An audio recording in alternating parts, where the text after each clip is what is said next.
Greetings! Welcome back to my studio here in Wyalusing, Pennsylvania. I'm going to resume painting on this depiction of Cayuga Lake, which is in Ithaca, New York. This particular scene it's at Stewart Park, which is the park right at the bottom of the lake. And the last time we met in the other video installment, I had just completed the drawing stage, but now I've moved on to painting the light and made some distinctive color choices, and in particular about those color choices, what I'm doing is I'm endeavoring to paint a warm palette. It's late in the afternoon on a July day, and so I'm trying to get that atmospheric quality of summer warmth and perhaps a little bit of humidity in the air, so it has that airy quality and atmospheric quality and a quality of light. So that can be done with cool colors as well, but I'm choosing to do warm colors here. And I've done some of the shadow areas, but as I said in the last one, what I was going to do is painting the lake, and I am doing that. I'm breaking it down. You can see in the tree areas and the water and some of the dock areas there, so I'm painting light but working into the shadows as well. So the camera's on a tripod here. I'm going to bring it in close so you can see as I paint here on a certain area. So pardon the intrusion. I'm going to bring it in close here. I've turned off the lights because I think you can get a better idea of the color. But in a minute here I'm going to turn on this incandescent light that I have above here. There is a interesting effect here with the sun. Happens to be coincident with the orthogonals of the dock here, so that's the greatest highlights of the sun are right in this sort of meridian, as it were, which is an interesting placement in the general compositional scheme. It fits in with this system. It's called an asymmetrical composition. Most compositions are in fact asymmetrical. There's very few that are perfectly balanced, symmetrical. We try to get some kind of a dynamic going on, and one of the dynamics is the positioning of these figures. So there's sort of two central figures here, and another one way over here. I don't know if you can see it there, but there's a male sculler boater over here, and it's a nice triangulation here, kind of an interesting triangle. Okay, I'm going to move the camera in even closer, so once again, pardon the intrusion. Okay, so I think you can see, and I'm going to turn on the lights again. And what I'm going to do here today is just a quick demonstration of painting the light. And one of the things that I'm doing is this effect of sunlight coming in through these trees here. The sun was above the format, so it's out of the picture, but it has the effect of lightening these trees here.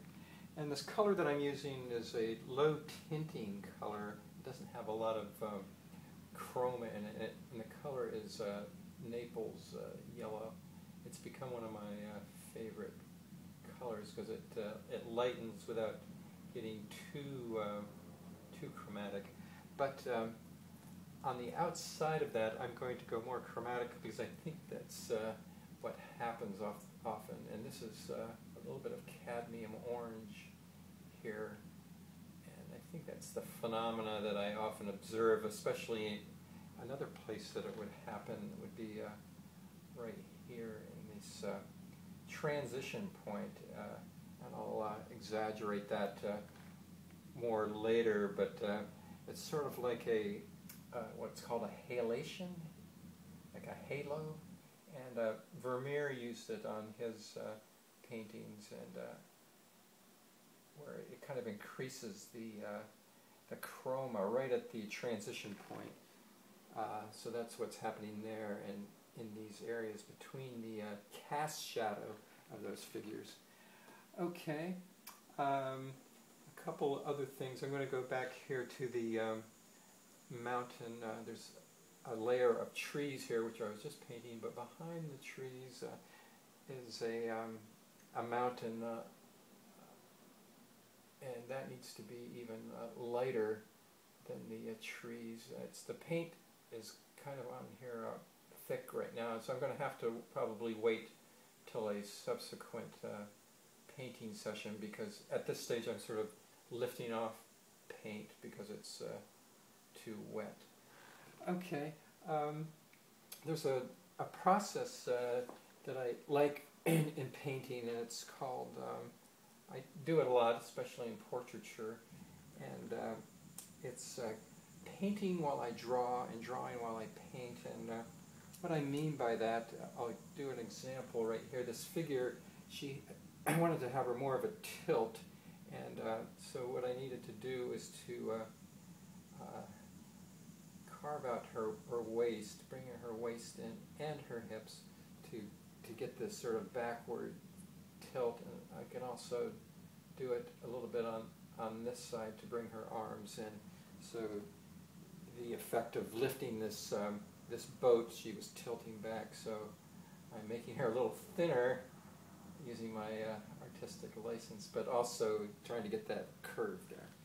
Okay, and on these floor tiles or dock tiles, there is a little bit of a roundness, which I'll get to define later. But they're kind of concave. In other words, thrusting upwards in the middle. So that's one thing that I'll do. And the Renaissance artists used some kind of mathematical thing where they would use straight edges and an exact perspective grid. But this one, I just more or less eyeballed it and done it freehand. But what's happening here is these are the orthogonals and these are the transverse lines, and what happens is they're getting a diminution, they're decreasing as they go back into space. Okay, so that will need a lot more work, but that's just to give you an idea of where I'm at there with that.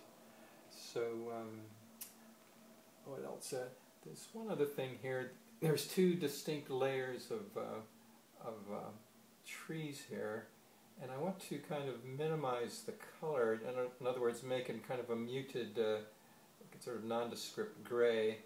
But this one back here needs to be slightly lighter, and I want all these edges to be soft. And then this next one here needs to go slightly darker and maybe just a little bit cooler. And I don't want to go too much, so I'm putting in just a little bit of ultramarine blue in there to make a distinction of the atmosphere that's causing one layer of trees to be a little bit forward. In other words, this bank of trees, this tree that I'm painting here right now, is just a little bit forward, so it's just a little bit more dark. Okay, that's about all I'm going to do for this session. When I come back, again, I'll turn off the light. When I come back again, I'll have painted these shadow areas of the trees, which will essentially be mirroring the actual trees, the reflected areas of the trees. And I'll have worked some of these details of the reflected lights into the water. Okay, so I'm going to move the camera back here so you can see one more time. Okay, so once again, I'm refining the color, or defining it more towards this warm color scheme that I wanted, and modeling the forms. I've done virtually nothing since the initial block-in of these figures. It was kind of a burnt sienna tone, and I'll go back into the shadow areas there, and all this light area of the dock will be articulated quite a bit more. But for right now, that's the stage that I'm at, and it's coming along fine. I'm looking forward to going into the figures and bringing out some of the details in those girls, and the guy over here that are in the boats. So that's what I'm looking forward to painting, and it's so far so good, and next time we come back we'll see how it's progressing. Thanks so much for your attention.